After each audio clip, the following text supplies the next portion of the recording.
नमस्कार। देश की बात में हाजिर है। पहले बात विपक्षी एकता की। बेंगलुरु में 2 दिन तक चलने वाली विपक्ष की बैठक शुरू हो गई है, जिसमें 26 विपक्षी दल शामिल हो रहे हैं। इनमें पहले पटना में हुई विपक्षी दल की बैठक में 15 दल शामिल हुए थे और इस बैठक में सोनिया गांधी, राहुल गांधी, ममता बनर्जी, एम.के. स्टालिन, नीतीश कुमार, लालू प्रसाद यादव, विपक्षी नेता जैसे बड़े नेता शामिल हो रहे हैं। एनसीपी से सुप्रिया सूले शामिल हो रही हैं। शरद पवार बताया जा रहा है कल जुड़ेंगे। खास ये कि इस बार आम आदमी पार्टी की तरफ से मुख्यमंत्री अरविंद केजरीवाल मन मुटाव के बाद अब शामिल हो रहे हैं। आप और कांग्रेस के में दिल्ली के अध्यादेश को लेकर खींचतान मची हुई थी, लेकिन कल ये साफ हो गया कि कांग्रेस इस अध्यादेश पर बिल संसद में विरोध करेगी। तो इस दौरान लोकसभा चुनाव में बीजेपी से मुकाबले की रणनीति पर चर्चा होगी और हमारे साथ जेडीयू के वरिष्ठ नेता केसी त्यागी जुड़ गए। सर, बहुत बहुत धन्यवाद जुड़ने के लिए। जो ये बेंगलुरु में बैठक शुरू हो गई है, हमारा सवाल यही समझना है कि विपक्षी एकता कितनी कारगर होगी। अब बिहार का आप मसला ले लीजिए, जेडीयू आरजेडी साथ आए तो जो छोटे दल हैं जैसे चिराग पासवान, जीतन मांझी, उपेंद्र कुशवाहा बीजेपी के साथ चले गए। आपका आंकलन? नहीं निधि जी, ये 96 में जब अटल बिहारी वाजपेयी जी 14 दिन के बाद वापिस आ गए थे, तब एनडीए बना था पहली बार और इसके संस्थापक सदस्यों में शिवसेना, अकाली दल और समता पार्टी शामिल थी। हम we were the founder member of the party. एक नेशनल एजेंडा फिर हम लोगों ने 1988 में बनाया। अब आपको मैं बताना चाहता हूं, तब शिवसेना में बाल ठाकरे, उद्धव ठाकरे थे, आज शिंदे हैं। अकाली दल में प्रकाश सिंह बादल थे, आज अटवाल हैं। समता पार्टी में जॉर्ज फर्नांडिस और नीतीश कुमार थे, आज उपेंद्र कुशवाहा और जीतन राम मांझी हैं। तब रामविलास पासवान थे, आज चाचा भतीजा हैं। तब टीडीपी में सबसे बड़े नेता चंद्रबाबू नायडू थे, आज वाईएस चौधरी हैं। तब बीएसपी में मायावती जी थी गठबंधन के साथ, आज ब्रजेश पाठक, राजभर और चौहान हैं। तब जम्मू कश्मीर के नेता फारूक अब्दुल्ला साहब थे, मुफ्ती मोहम्मद सईद थे, आज बुखारी और लोन है। पता नहीं आप पहचानती हैं कि नहीं है। टीएमसी में ममता दीदी थी, अब शुभेंदु अधिकारी हैं। तो हमारे यहां से जो टूट फूट होके गई है वो अब इनके गठबंधन में शामिल हो गए। नंबर 1, नॉर्थ ईस्ट की 18 पार्टी हैं और सीट हैं कुल 8 जो कल के इनके कार्यक्रम में हिस्सा होंगे। हमें प्रसन्नता है कि हमने जहां से शुरू किया था हम वहां से आगे बढ़े हैं। पटना प्लस में हम हैं। पटना में 15 पार्टियां इकट्ठी हुई थी और जिसको हमने बुलाया था वही आए थे। एक और चीज मैं निधि जी क्लियर कर दूं, हमने बीजेडी को नहीं बुलाया था, हमने टीआरएस को नहीं बुलाया था, दैट इज बीआरएस नाउअडेज। हमने वाईएसआर को नहीं बुलाया था, हमने टीडीपी को नहीं बुलाया था, हमने अकाली दल को नहीं बुलाया था। और हमारा उसके बावजूद भी ये मानना है कि अपने अपने राज्यों में अगर ये बीजेपी को हराते हैं तो वो भी महागठबंधन प्लस है, इसलिए वो लड़े। एक तो हमने सबसे बड़ा काम जो हमारे जरिए हुआ है, हमारे नेता नीतीश कुमार के जरिए हुआ है कि थर्ड फ्रंट खत्म हो गया। शुरुआती दिनों में ममता दीदी, केजरीवाल जी और वाईएसआर, केसीआर मिलकर के थर्ड फ्रंट बना रहे थे। नीतीश कुमार जी के प्रयासों से 23 जून को पटना में कांग्रेस पार्टी के बराबर में ये तीनों पार्टियां बैठी और जो कॉन्ट्राडिक्शन जिसका जिक्र हमारी विरोधी पार्टी करती है अध्यादेश को लेकर के, तो नीतीश कुमार ने, क्षेत्रीय दलों के मुख्यमंत्रियों ने केजरीवाल जी को पहले ही सपोर्ट कर दिया था कि इस अध्यादेश के खिलाफ हम वोट करेंगे। ठीक है, आपने एक बहुत बड़ी बात कही कि थर्ड फ्रंट खत्म हो गया, अब 2 खेमे आमने सामने हैं। सर, लेकिन जो हमारा विपक्ष का आप लोगों का खेमा है, अगर हम उसकी समझना चाहूं, एनसीपी के भी 2 हिस्से हो गए। अब शरद पवार देखिए, आज बैठक में नहीं आ रहे हैं, वो कल आएंगे। आज वो अजीत पवार से मिले हैं, तो ये मजबूती को लेकर सवाल उठ रहे हैं। आप क्या कहेंगे? ये निधि जी, जब हम गैर कांग्रेसी गठबंधन के हिस्से थे तब इंदिरा जी हमारी पार्टियां ऐसी तोड़ लिया करते थे, कोई पार्टी नहीं बचती थी। जनसंघ भी टूटी, स्वतंत्र पार्टी टूटी, लोकदल टूटा, सोशलिस्ट पार्टी टूटी और अपने में वो समा लेती थी। तो 300 की इंदिरा गांधी थी 1971 में, हमने 77 में उनको भी हरा दिया। 400 के राजीव गांधी थे 1984 में, 89 में उनको हरा दिया। जो 303 वाले हैं उनको भी इस बार हम 2025 में हराएंगे, संख्या बल 24 में हराएंगे। संख्या बल से कोई फर्क नहीं पड़ता, it is the credibility among the masses. जनता के अंदर आपकी साख दिन पे दिन घट रही है। ठीक है, आपका ये कहना है, लेकिन अभी जेपी नड्डा ने कहा है आप लोग 26 हैं और हमारे तो 38 हो गए हैं, 30 भी नहीं 38 दल हैं, तो ये संख्या का लोगों के मनस्थिति पे असर नहीं पड़ेगा? आपको लगता नहीं है ये? वो नाम बताएं निधि जी, अभी मैंने आपको बताया ना 18 पार्टी, सिक्किम कांग्रेस के 4 हिस्से हैं, मणिपुर की 5 पार्टी हैं, नागालैंड में एमपी 1 है, पार्टी 4 हैं, अरुणाचल में लोकसभा सीट 1 है, पार्टी 2 हैं। तो ऐसे कृत्रिम बना रहे। अब 4 पार्टी तो जनता दल से टूट के गई हैं, जीतन राम मांझी की, उपेंद्र कुशवाहा जी की, पारस गुट की, चिराग गुट की और सानी गुट की। 5 तो हमारे यहां से गई हैं, 4 जो हैं यूपी में मायावती से टूट के गए हैं। ये दोनों राजभर की पार्टी चले गए।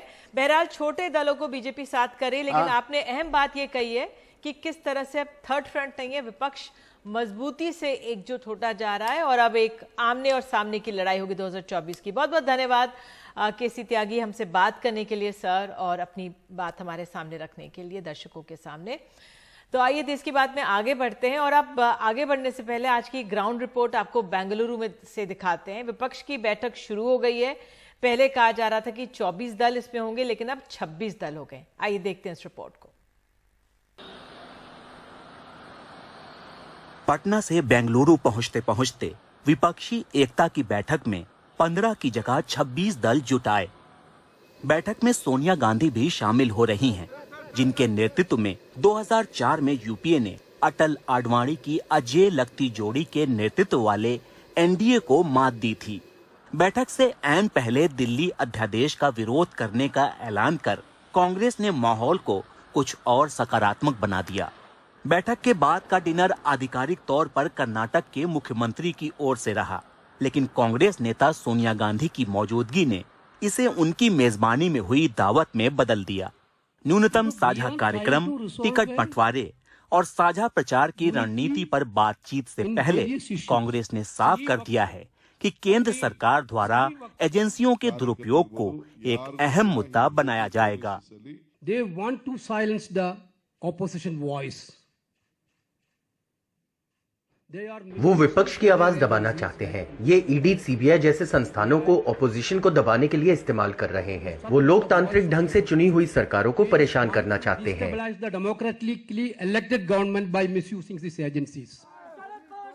2 दिन चलने वाली इस बैठक में शरद पवार मंगलवार को शामिल होंगे। इस बीच बीजेपी भी एनडीए के कुनबे को जुटाकर अपनी बैठक करने में लगी है। वो अपने साथ 30 दलों की मौजूदगी का दावा कर रही है। कांग्रेस के मुताबिक ये भी विपक्षी एकता का दबाव है, जिसने एनडीए के प्रेत को जिंदा कर दिया है। एक एनडीए भी अपनी मीटिंग कर रहा है। अच्छी बात है, उनको डर लगा, ये डर हमें अच्छा लग रहा है।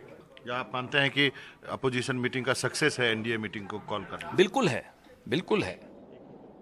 बीजेपी हमेशा की तरह इस बैठक पर तंज कस रही है।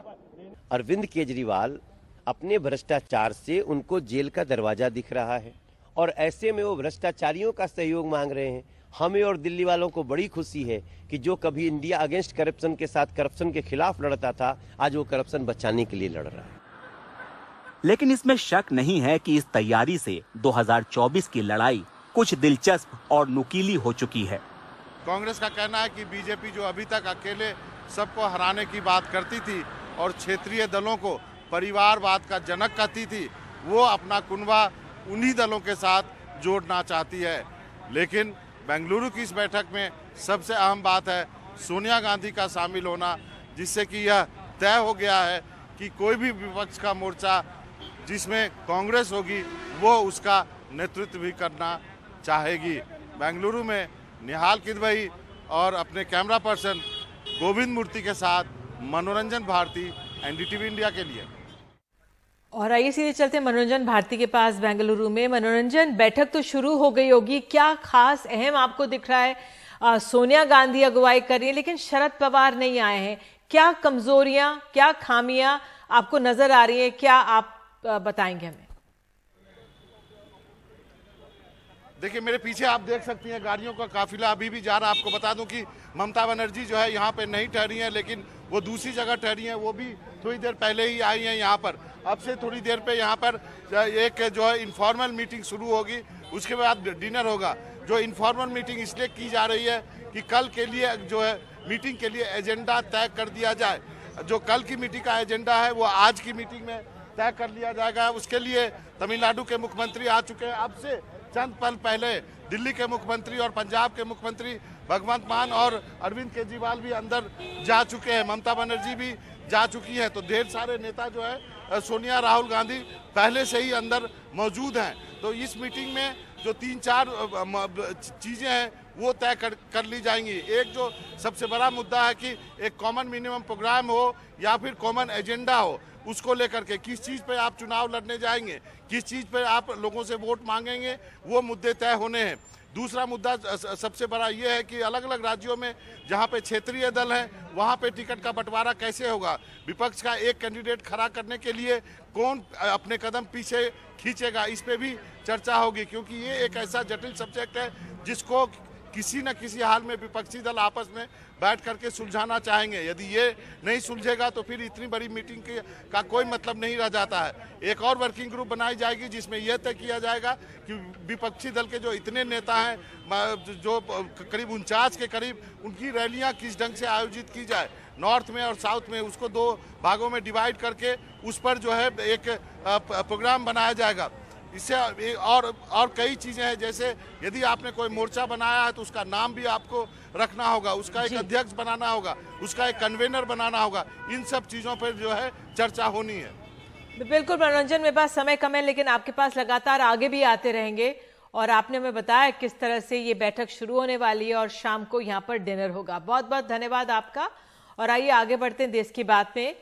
उधर बीजेपी भी एनडीए की बैठक के जरिए अपनी ताकत दिखाने जा रही है। 18 जुलाई यानी कल को अशोका होटल में एनडीए की बैठक होगी। और कुछ ही देर पहले बीजेपी के अध्यक्ष जेपी नड्डा ने प्रेस कॉन्फ्रेंस करके कहा है कि अब हमारे यहाँ विपक्ष के 26 दल हो रहे हैं, लेकिन हमारे तो 38 दल शामिल होंगे। और आपको बता दें, इस बैठक में प्रधानमंत्री मोदी, गृह मंत्री, तमाम बड़े नेता इसमें शामिल होंगे। और जिस तरह से ओबीसी नेता ओपी राजभर की party Suheldev Bharatiya Samaj party NDA में शामिल हो गई है। गृह मंत्री अमित शाह ने ट्वीट कर कहा कि उनके आने से एनडीए मजबूत होगी। चिराग पासवान और जीतन राम मांझी को भी एनडीए की बैठक में शामिल होने का न्योता दिया गया है।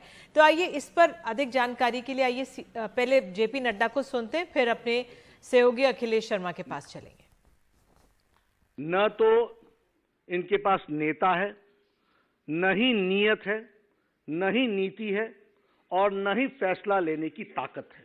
स्वार्थ की राजनीति पर आधारित ये एकता की जो बुनियाद है वो बड़ी खोखली है, और इसीलिए यह कोई डिलीवर करने के लिए नहीं है। यह 10 साल के यूपीए के सरकार के भ्रष्टाचार और घोटालों का टोला है, और 20 लाख करोड़ रुपए के घोटाले को से बचने का और उस पर एक्शन न हो, उसके लिए यह एक जुड़ाव है, एक टोले का जुड़ाव है। इसको हमको स्पष्ट रूप में समझ लेना चाहिए। और अखिलेश शर्मा हमारे साथ मौजूद हैं। अखिलेश, तो आप जरा हमें समझाइए, अब ये आंकड़ा एनडीए में भी 38 हो गया है। एक तरफ ये दिखाता है किस तरह से एनडीए की भी कोशिश है कि वो भी अपना कुनबा बड़ा करे, लेकिन ये सब राज्यों के छोटे नेता हैं जो जुड़ रहे हैं। इनका सीटों का जुड़ना क्या आपका आकलन है, कितना मजबूती देगा एनडीए को? देखिए, बिल्कुल यही सवाल निधि मैंने बीजेपी अध्यक्ष जेपी नड्डा से पूछा था कि जो आपका कल का जुटान हो रहा है 38 दलों का, क्या ये चुनावी गठबंधन भी होगा? तो उन्होंने कहा कि ऐसा नहीं है। चुनावी गठबंधन या सीटों के तालमेल पर बातचीत जो है वो बाद में आगे चल करके होगी। लेकिन ये एक बड़ा संदेश देने का प्रयास है कि एक तरफ जहां 26 दल मिलकर मोदी हटाओ इस मानसिकता के साथ, इस लक्ष्य के साथ जुट रहे हैं। वहीं दूसरी ओर 38 दल देश के ऐसे हैं जो पीएम मोदी के पिछले 9 साल के कामकाज को देखते हुए उन्हें एक बार फिर से मौका मिले इसलिए जुट रहे हैं। यह संदेश बीजेपी देना चाहती है इस कल की बैठक के जरिए, और यही कारण है कि जो टाइमिंग है वो बहुत सोच समझ करके चुनी गई है कि जहां एक तरफ बेंगलुरु में 26 दल मिल रहे होंगे, वहीं दिल्ली में 38 दल बैठे होंगे। ये 38 दल कई छोटे छोटे दल भी हैं और इनमें कई दल ऐसे हैं जो जिनके साथ बीजेपी पहले रह चुकी है लेकिन किसी कारण वो बीजेपी से अलग हुए थे, जैसे कि उपेंद्र कुशवाहा है, चिराग पासवान है या फिर ओम प्रकाश राजभर है। अब इन सबको वापस लाया जा रहा है यह संदेश देने के लिए कि देखिए, चाहे 9 साल सत्ता में रहते हुए हो गए हों, लेकिन मोदी की लोकप्रियता कम नहीं हो रही है। जो सहयोगी दल छोड़ करके गए थे वो एक बार फिर से चुनाव से पहले आकर उनसे जुड़ना चाहते, तो ये एक बड़ा संदेश देने का प्रयास किया जाएगा। और दूसरी बात यह भी है कि जिस तरह से एनडीए के 25 साल हुए हैं, तो बीजेपी ये भी दिखाने का प्रयास करेगी कि अगर आप ये कहते हैं कि पीएम मोदी सहयोगी दलों को साथ लेकर नहीं चल सकते हैं, कई दल उन्हें छोड़ करके पिछले 9 साल में चले गए, तो ऐसा नहीं है, बल्कि कई नए दल वापस आ भी रहे हैं। और मोदी के नेतृत्व में एनडीए ने पिछली बार लोकसभा चुनाव में 350 के करीब सीटें जीती थी। तो यह कहना कि पीएम मोदी अकेले ही चलना चाहते हैं, वो सहयोगी दलों को साथ नहीं रख सकते हैं, इन सब बातों को भी गलत साबित करने के लिए बीजेपी कल ये बैठक कर रही है। बिल्कुल अखिलेश, इस जानकारी के लिए आपका बहुत बहुत धन्यवाद। और आइए देश की बात में अब आगे बढ़ते हैं और अब बात दिल्ली की करते हैं। अफसरों की ट्रांसफर पोस्टिंग को लेकर अध्यादेश पर दिल्ली सरकार, एलजी आमने सामने तो आई। सुप्रीम कोर्ट ने इशारा किया है कि वो उस मामले को संविधान पीठ को भेजना चाहती है। हालांकि मुख्यमंत्री अरविंद केजरीवाल ने इसका विरोध किया है, तो वहीं केंद्र और एलजी ने अध्यादेश को सही ठहराते हुए कहा है कि दिल्ली को प्रशासनिक अराजकता से बचाने के लिए अध्यादेश लाया गया। बहरहाल इस पर अधिक जानकारी दे रहे हैं हमारे सहयोगी आशीष भार्गव। दिल्ली में अफसरों की ट्रांसफर पोस्टिंग को लेकर जो अध्यादेश आया उसको दिल्ली सरकार ने चुनौती दी है और उस पर अब सुप्रीम कोर्ट ने कहा है कि वो विचार कर रहा है कि इस मामले को संविधान पीठ के पास भेज देना चाहिए। चीफ जस्टिस डीवाई चंद्रचूड़ ने यह भी कहा कि पहली बार ऐसा हुआ है जब ये ऐसा लगता है जैसे एक संविधान में संशोधन हुआ है, इसलिए इस मामले को 5 जजों के संविधान पीठ के पास भेजा जाना चाहिए। हालांकि दिल्ली सरकार ने इसका विरोध किया है और कहा है कि संविधान पीठ के पास भेजे जाने की जरूरत नहीं है, सुप्रीम कोर्ट में 3 जजेस की बेंच इस मामले की सुनवाई कर सकती है। हालांकि सुप्रीम कोर्ट ने अब इस मामले में 20 जुलाई की तारीख तय की है। 20 जुलाई को सुप्रीम कोर्ट सुनवाई करेगा और फिर तय करेगा क्या इस मामले को जो संविधान पीठ है उसके पास भेजा जाए या नहीं भेजा जाए। और वहीं केंद्र सरकार और एलजी ने एक एफिडेविट, एक हलफनामा दाखिल किया है और कहा है जो अध्यादेश लाया गया है वो बिल्कुल सही तरीके से लाया गया है और दिल्ली में प्रशासनिक हालात पंगु ना हो, इसलिए ये आपातकालीन तरीके से अध्यादेश लाया गया है। उन्होंने दिल्ली सरकार पर सवाल उठाए हैं और कहा है कि 11 मई के फैसले के बाद तुरंत विजिलेंस अफसरों को हटाने की कोशिश की गई। विजिलेंस से एक्साइज जो घोटाला है और इसके साथ साथ फीडबैक यूनिट संबंधी जो मामले हैं, फाइलें, वो अपने कब्जे में दिल्ली सरकार ने ले ली। दिल्ली सरकार के मंत्रियों ने अहंकारी या संवेदनशील तरीका अपनाया, बर्ताव किया, अफसरों के काम में बाधा डाली।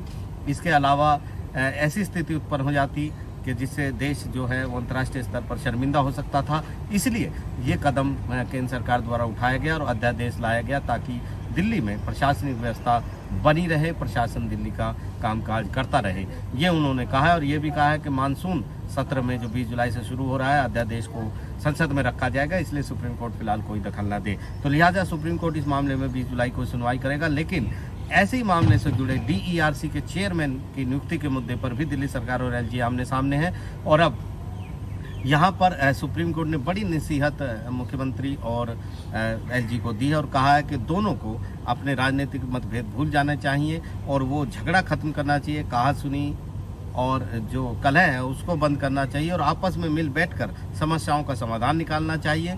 चीफ जस्टिस डीवाई चंद्रचूड़ ने कहा कि दोनों बड़े संवैधानिक पदों पर हैं, संवैधानिक पदाधिकारी होने के नाते आम जनता के भले के लिए काम करना चाहिए, मिल बैठकर मुद्दों का हल निकालें।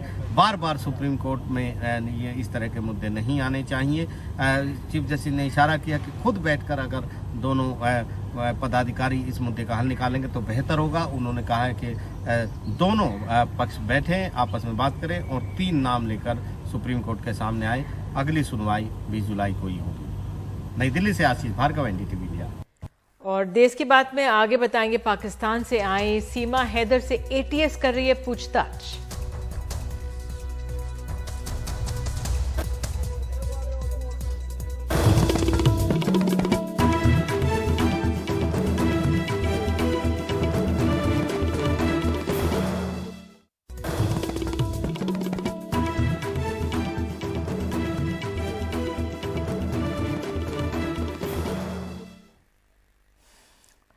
तो पाकिस्तान से आई सीमा हैदर से एटीएस पूछताछ कर रही है। मोबाइल पर पबजी खेलते हुए ग्रेटर नोएडा के युवक सचिन से प्यार होने के बाद सीमा हैदर अवैध तरीके से भारत आ गई थी। अब जिसके बाद उस पर जासूस होने का शक जताया जा रहा है और इस मामले में एटीएस की जांच शुरू हो गई है।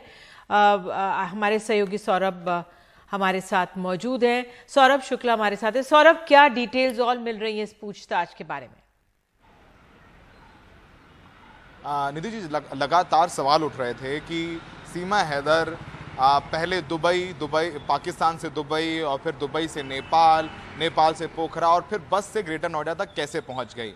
लगातार वो इंटरव्यूज़ दे रहे हैं, आप जान ही रही थी। तो ये शक भी उठ रहा था कि क्या सीमा हैदर आईएसआई की जासूस हैं, क्योंकि जो अभी तक की जांच हुई है उसमें सामने आया है कि सीमा हैदर के जो चाचा हैं वो भी आर्मी में है पाकिस्तानी, सीमा हैदर का भाई भी आर्मी में है। और जिस तरीके से सीमा हैदर सामने आकर के बोल रही हैं, लगातार इंटरव्यूज़ दे रही हैं, उन्हें भारत के सारे रिचुअल्स पता हैं, वो बिल्कुल यहाँ पर आकर के घुल मिल गई हैं। ऐसा लगता ही नहीं है कि वो पाकिस्तानी हो। ऐसा कैसा हो गया कि कोई शख्स पाकिस्तान में ज़िंदगी भर रहे और 1 महीने में आए और यहाँ का होकर रह जाए, यहाँ की तौर तरीके पता है, रीति रिवाज पता है, वो उर्दू के लफ्ज़ कम इस्तेमाल करती है, वो हिंदी ज़्यादा बोलती है और काफ़ी आर्टिकुलेट है। तो ऐसे में तमाम सवालात उठ रहे थे। आपको बता दें कि इन दोनों की जो दोस्ती है, सचिन ग्रेटर नोएडा के रबूपुरा इलाके में रहता है, ज़्यादा पढ़ा लिखा नहीं है, किराने की दुकान में काम करता था। पबजी खेलते हुए सीमा हैदर से इसकी बातचीत शुरू हुई लॉकडाउन के समय पर। उसके बाद दोनों का बातचीत प्यार में बदली और उसके बाद ये लोग नेपाल में मिले इसी साल मार्च महीने में मिले।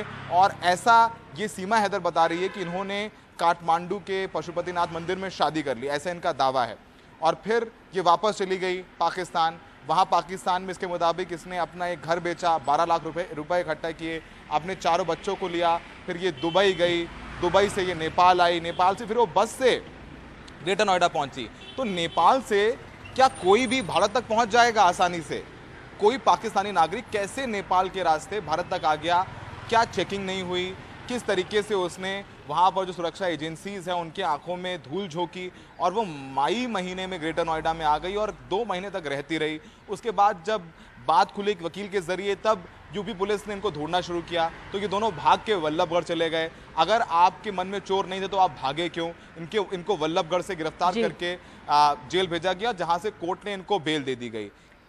निधि, आखिरी बात, सीमा हैदर के पास से 4 आधार कार्ड रिकवर हुए, 2 सिम कार्ड रिकवर हुए और जब सचिन का फ़ोन रिकवर किया तो सचिन का फ़ोन टूटा हुआ यूपी पुलिस को मिला था। तो आज एटीएस ने सुबह सीमा हैदर, सचिन और सचिन के पिता को हिरासत में लिया है और एक अज्ञात जगह ले जाकर के इनसे पूछताछ हो रही है। और हो सकता है कि सीमा हैदर को हिरासत में लेकर के गिरफ्तार भी किया जाए। लेकिन किन चीज़ों पर पूछताछ हो रही है, क्योंकि कई लिंक्स हैं जो नहीं मिल रहे हैं। सबसे बड़ा लिंक यही है कि कैसे नेपाल से वो पाकिस्तानी नागरिक भारत तक पहुंच गया और 3 महीने अवैध तरीके से रहता रहा, कैसे उसको सारे तौर तरीके मालूम है, क्या इसके पीछे कोई साजिश है, इसी की जांच हो रही है। सौरभ, आपका बहुत बहुत धन्यवाद इस तमाम डिटेल्स जानकारी के लिए। नज़र बनाए रखें, आगे भी आपके पास आ सकते हैं। तो बहरहाल एटीएस अज्ञात जगह ले जाकर सीमा हैदर और सचिन से पूछताछ कर रही है।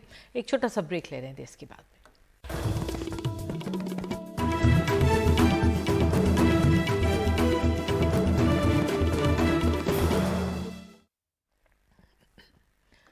दिल्ली में अब यमुना का स्तर कुछ कम हुआ है। इन खबरों के बीच अब भी कुछ जगहों पर मुश्किलें कम नहीं हुई हैं।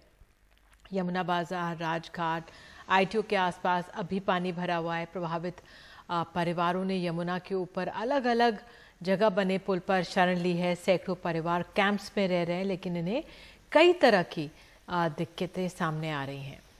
और आपको अपनी ऐतिहासिक धरोहरों के बारे में बता दें, लाल किले और राजघाट के आसपास से पानी निकला है, लेकिन गाद और कीचड़ की मोटी परत है वो जमी हुई है। ये आप देख सकते हैं किस तरह से हथनी कुंड से जो पानी छोड़ा गया और यमुना का जल स्तर किस तरह से कम हुआ है। तो सीधा इससे कनेक्शन किस तरह से है वो इस ग्राफिक के जरिए आप देख सकते हैं।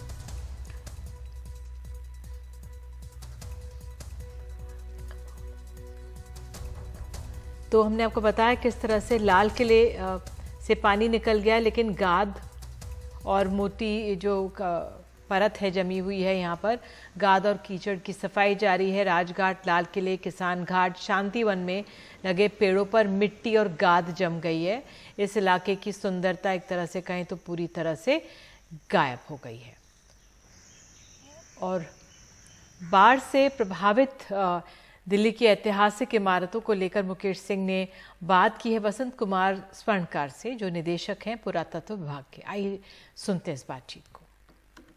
दिल्ली में जो बारिश हुई है और बाढ़ आई है, उसका जो फ़र्क है वो दिल्ली के मॉन्यूमेंट्स पर पड़ा है। तमाम जो मॉन्यूमेंट्स हैं उनमें पानी भर गया है और कई सारी परेशानियां हो रही हैं। इस पर बात करने के लिए मेरे साथ हैं एएसआई के डायरेक्टर वसंत कुमार स्वर्णकार सर। उनसे बात करते हैं। सर, बारिश और बाढ़ से कौन कौन सी ऐसी मॉन्यूमेंट्स हैं जो अफेक्टेड हुए हैं? देखिए, कुछ स्मारकों पर ये वाटर लॉगिंग की समस्या हुई है। उसमें मुख्यतः जो लाल किला है हमारा, तो लाल किला में जो रिंग रोड साइड एरिया है, एक तरफ उसमें लाल किला है, एक तरफ सलीमगढ़ है, पीछे मंकी ब्रिज, उन दोनों को जोड़ता है। उस एरिया में काफ़ी पानी भरा हुआ है। लगभग पानी का लेवल 2 फीट तक गया था और लगातार 2-3 दिन वहाँ पानी भरा रहा है। अभी भी पानी नीचे धीरे धीरे उतर रहा है, लेकिन ये देखा जाए कि अभी कोई बड़ा डैमेज रिपोर्ट नहीं हुआ है। पानी की वजह से जो गाद, कीचड़ या सिल्ट जैसी स्थिति है, वो सिल्ट जमा हो गई है। अंदर हम लोगों ने असेस किया है, अभी लाल किले में से कोई नुकसान रिपोर्ट नहीं हुआ, लेकिन बाहर से जब पानी पूरी तरीके से उतर जाएगा तभी हम उसको असेस कर पाएंगे। उसके अलावा जो वजीराबाद में एक पुराना ब्रिज, मुगल काल का एक ब्रिज हमारा प्रोटेक्टेड है और एक टोम वहाँ पर प्रोटेक्टेड है हमारा। उसके आसपास पानी भरा हुआ है। ब्रिज भी लगभग डूबी हुई स्थिति में ही है। पानी उतरने के बाद ही उसको भी हम निरीक्षण कर पाएंगे। कुदसिया बाग में, कुदसिया मस्जिद जो है आईएसबीटी के अपोजिट कुदसिया बाग में, वहाँ भी वाटर लॉगिंग की स्थिति हुई है और हमारी टीम निरंतर स्थिति पर नज़र बनाए हुए है। और जैसे ही पानी निकलता है और यदि कोई किसी प्रकार से हमें लगता है कि कोई माइनर रिपेयर की ज़रूरत है, तो वो इमीडिएटली हम लोग उसको टेकअप करेंगे। शुक्रिया सर। तो ये हैं डायरेक्टर एएसआई वसंत कुमार स्वर्णकार, जो बता रहे हैं कि अभी बहुत ज़्यादा नुकसान की खबर नहीं है, लेकिन एक बार जब पानी निकल जाए तो उसके बाद जो टीम है एएसआई की, वो तमाम जो मॉन्यूमेंट्स हैं जहाँ पर पानी भरा हुआ है उनको देखेगी और अगर कहीं कोई नुकसान हुआ है तो उसको ठीक किया जाएगा। नई दिल्ली से कैमरामैन मनोज ठाकुर के साथ मैं मुकेश सिंह सेंगर, एनडीटीवी इंडिया।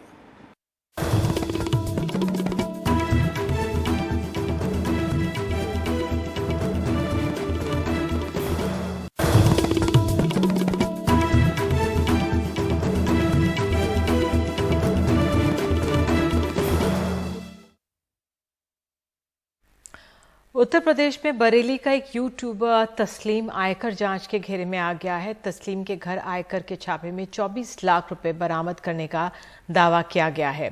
गलत तरीके से पैसा कमाने की शिकायत के बाद तस्लीम के घर छापा मारा गया। तस्लीम के भाई ने आरोपों को गलत बताते हुए कहा है कि ये सोची समझी साजिश है। तस्लीम का यूट्यूब चैनल शेयर बाजार के बारे में जानकारी देता है। तस्लीम के भाई फिरोज का कहना है कि उन्होंने इससे अब तक 1 करोड़ 20 लाख रुपए कमाए हैं और 4 लाख का टैक्स भी जमा कराया है।